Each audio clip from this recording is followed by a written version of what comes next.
অনেকে প্রশ্ন করতে পারে যে ডিলিট হয়ে গেল, সে আবার কীভাবে ভোটার হবে? তাকে ডিলিট করা হয়েছে, কিন্তু তাদের এখনও অফিসিয়ালি বেনাগরিক করা হয়নি। ডিলিট হওয়া মানে ভোটার অধিকার ক্ষুণ্ণ হওয়া, নাগরিকত্ব ক্ষুণ্ণ হওয়া নয়, কিন্তু এটা নাগরিকত্বের ক্ষুণ্ণ হওয়ার প্রথম স্টেপ। সুতরাং সেই স্টেপস ফাইনাল স্টেপে পৌঁছানোর আগে যারা ডিলিট হয়েছে তারা সঙ্গে সঙ্গে যেন তারা এই ভোটার লিস্টের নাম তোলার জন্য প্রক্রিয়া শুরু করে। কারণ ইন্ডিয়ান সিটিজেন অ্যামেন্ডমেন্ট অ্যাক্ট অনুযায়ী কোনো ব্যক্তি যদি ভারতবর্ষে একচ্ছত্রভাবে নিরবিচ্ছিন্নভাবে 7 বছর থাকে, সে ভারতবর্ষের নাগরিক। এবং কোনো ব্যক্তির বাবা মা যদি ভারতবর্ষের নাগরিক হয়, সে ভারতবর্ষের নাগরিক। সুতরাং আমরা একটা ফ্যামিলিতে দেখছি যে বাবা মাকে নাগরিক হিসেবে ভোটার লিস্টের নাম আছে, ছেলে মেয়েদের নেই, ছেলে মেয়ের নাম আছে, বাবা মার নেই। এটা থেকে প্রমাণ হয় যে স্বচ্ছতাভাবে এখানে কোনোভাবে এই প্রক্রিয়ার কাজ করা হয়নি, সম্পূর্ণ অস্বচ্ছভাবে করা হয়েছে। তাই এই দুর্নীতিগুলো আমাদেরকে তুলে আনতে হবে এবং আমরা যাতে সজাগ হয়ে আমরা যাতে আমাদের যারা ডিভোটার হয়ে গেছে, অ্যাকচুয়ালি এরা ভারতবর্ষের মূল নাগরিক, এরা অ্যাকচুয়ালি ভারতবর্ষের আদিবাসী মানুষ। এদেরকে ইচ্ছাকৃতভাবে এই যারা আজকের ইংরেজের দালালি করতো, যারা পরাধীনতার সময় ভারতবর্ষের বিরুদ্ধে ছিল, অ্যাকচুয়ালি তারা ভারতবর্ষের সংবিধানকে তখনও মানেনি। এই প্রক্রিয়ার মধ্য দিয়ে এটা প্রুভ হচ্ছে যে এরা ভারতবর্ষের সংবিধানকে এখনও মানে না, কারণ তারাই আইন করেছে, তারাই আইনের ভঙ্গ করছে। শাসক এখানে শোষকের ভূমিকা অবতীর্ণ। যাদের ডিলিট হয়ে গেছে এবং যাদের অ্যাডজুডিকেশনের মধ্যে যারা পড়ে রয়েছে, বিচারাধীনে যারা পড়ে রয়েছে, তাদের এই মাত্র এখন বর্তমান পরিস্থিতি তারা এখন কি করবে? তারা কি পুনরায় ফর্ম ফিল আপ করে আবার কি জমা দিলে তাদেরকে আবার পূর্ণ ভোটার তালিকায় কি তাদের নাম উঠবে? এখানে তারা ফর্ম ফিল আপ করবে, সঙ্গে সঙ্গে তারা নাম্বার ফর্ম ফিল আপ করে 6 নম্বর ফর্ম ফিল আপ করবে। 6 নম্বর ফর্ম ফিল আপের সঙ্গে আমি আপনাদের একটা ফর্ম দেবো, যেটা আমরা রিকনসিডারেশনের জন্য আমরা ডিএমের কাছে অর্থাৎ ডিআরওর কাছে জানাতে চাচ্ছি। সেটাও তার সঙ্গে সে করবে। যদি প্রশ্ন ওঠে যে আপনার ডিলিট করা হয়েছে, ফের কেন করছেন, তাহলে আমরা ওই ফর্মটাও করব। এখানে একটা বিষয় হচ্ছে, এখানে খুব বড় একটা প্রশ্ন দাঁড়াচ্ছে যে যখনই আমাদের বিচার ব্যবস্থার একটা সিস্টেম হচ্ছে, যখন কারোর বিরুদ্ধে কোনো অবজেকশন আসে, তার প্রেজেন্সে তার হিয়ারিং করা হয় এবং তার সপক্ষে সপক্ষের বক্তব্য পেশ করতে দেওয়া হয়। কিন্তু এখানে আমরা দেখছি কি, যে নির্বাচন কমিশনার যেভাবে তার মেশিনারি দিয়ে ফর্মগুলো সে নিয়েছে হিয়ারিং করে, তার ভিত্তিতে স্ক্রুটিনি করছে আমাদের জুডিশিয়াল অফিসাররা, এবং সেখানে যে ব্যক্তির বিরুদ্ধে করছে সেই ব্যক্তির কোনো রকমের প্রেজেন্টেশন সেখানে থাকছে না। সুতরাং যদি দেখা যায় যে যেসব নামগুলো লিস্টে এসছে তাহলে ঠিক আছে, কিন্তু যেগুলো লিস্টে আসেনি তাহলে প্রমাণ হবে সেগুলো সাসপেক্টেড, বৈধ কাগজপত্র তারা শো করতে পারেনি।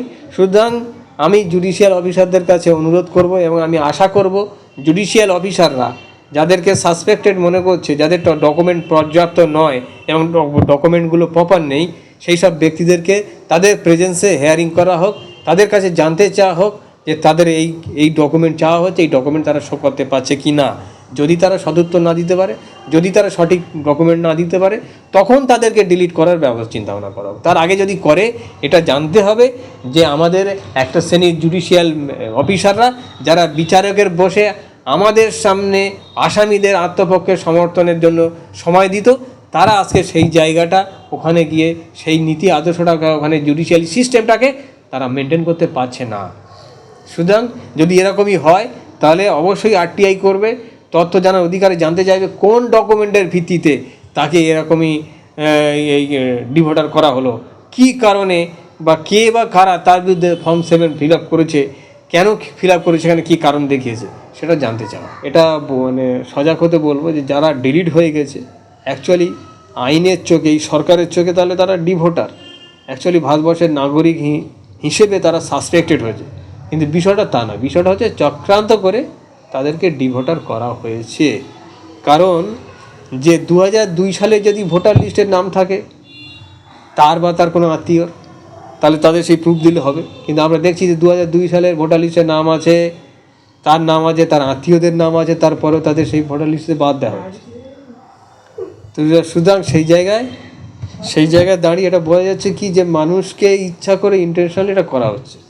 সেই জায়গায় দাঁড়িয়ে যারা বাদ গিয়েছে, যারা এখন অ্যাডজুডিকেটেড ম্যাটার হয়ে আছে, আগামী দিন যাদের বাদ যাওয়ার সম্ভাবনা আছে তারা এবং সমস্ত মানুষ যাদের অলরেডি নাম এসছে সবাই মিলে সম্মিলিতভাবে ঐক্যবদ্ধভাবে এই অন্যায়ের বিরুদ্ধে প্রতিবাদ করা উচিত। এবং তার কিছু আইনি পদক্ষেপ আছে যেটা আমরা জানতে পেরেছি বা আমরা দেখেছি, যে বাদ গিয়েছে বা যে অ্যাডজুডিকেটেড হয়ে রয়েছে তার বিরুদ্ধে অন্য মানুষ যারা actually RSS minded, BJP minded মানুষ, বিজেপি এই আরএসএস তাদের এজেন্টদেরকে দিয়ে সেই সব মানুষদের বিরুদ্ধে অন্যায়ভাবে পরিকল্পনা মাফিক ষড়যন্ত্র করে ফর্ম 7 ফিল আপ করে অবজেকশন দিয়েছে।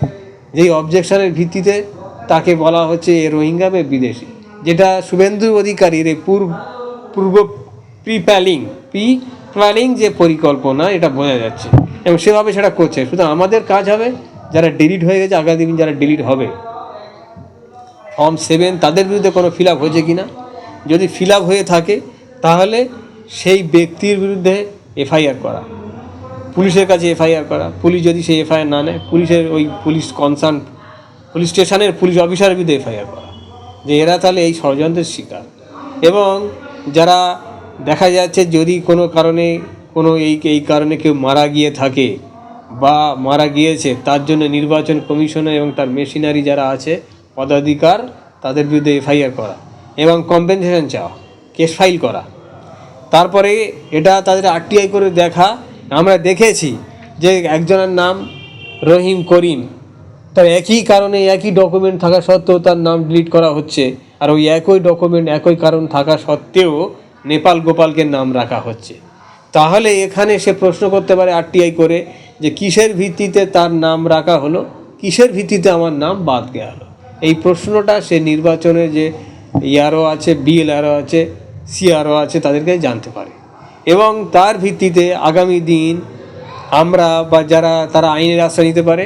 কারণ একই ফুটিংয়ে থেকে, যেটা আমরা লিগ্যাল ভাষায় কথা বলি, একই পরিস্থিতির মধ্যে থেকে একজনের নাম থাকছে আরেকজনের নাম বাদ যাচ্ছে, এটা article 14 Indian constitution article 14 equality before লর খেলাফ।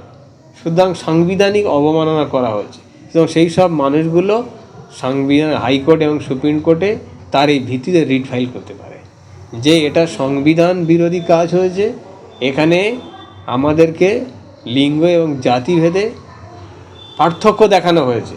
তাই এটা হচ্ছে সে নির্বাচন কমিশন এবং তার মেশিনারির বিরুদ্ধে সাংবিধানিক কেস ফাইল করতে পারে যে আমাকে অন্যায়ভাবে এটা করা হয়েছে।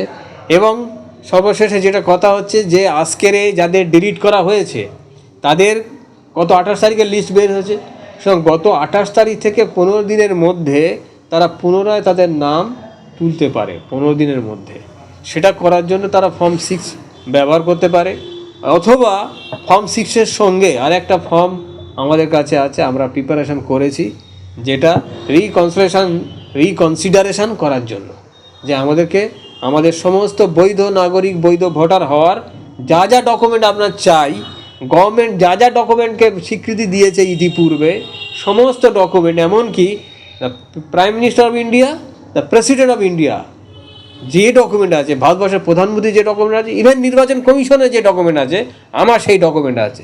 নির্বাচন কমিশনের যে ডকুমেন্ট দেখাতে পারবে বৈধ নাগরিক হিসেবে, বৈধ ভোটার হিসেবে, আমি একজন রামশ্যাম যদুমধু সেই ডকুমেন্ট দেখাবো। সুতরাং আমাকে ওই ডকুমেন্টের ভিত্তিতে কনসিডার করে আমার ভোটার লিস্টের নাম রাখা হোক এবং বৈধ ভোটার হিসেবে গণ্য করা হোক।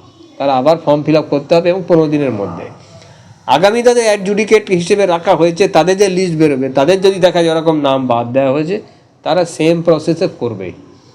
সবচেয়ে বড় কথা হচ্ছে যে এখানে এই এসআইআর হওয়ার আগে এই নির্বাচন কমিশনার, এই কেন্দ্র সরকার 2024 সালের 7ই আগস্ট একটা অর্ডার করেছিল যে আমরা অনুসন্ধান করে দেখব নির্বাচনী ক্ষেত্রগুলো থেকে কারা মারা গিয়েছে, কারা ট্রান্সফার হয়েছে, কারা কি বিলুপ্ত হয়েছে। আমরা সেইগুলো করে আমরা আবার পুনরায় ভোটার লিস্ট প্রকাশ করব এবং তার ভিত্তিতে 2025-এর 1 জানুয়ারি একটা লিস্টও বেরোয়।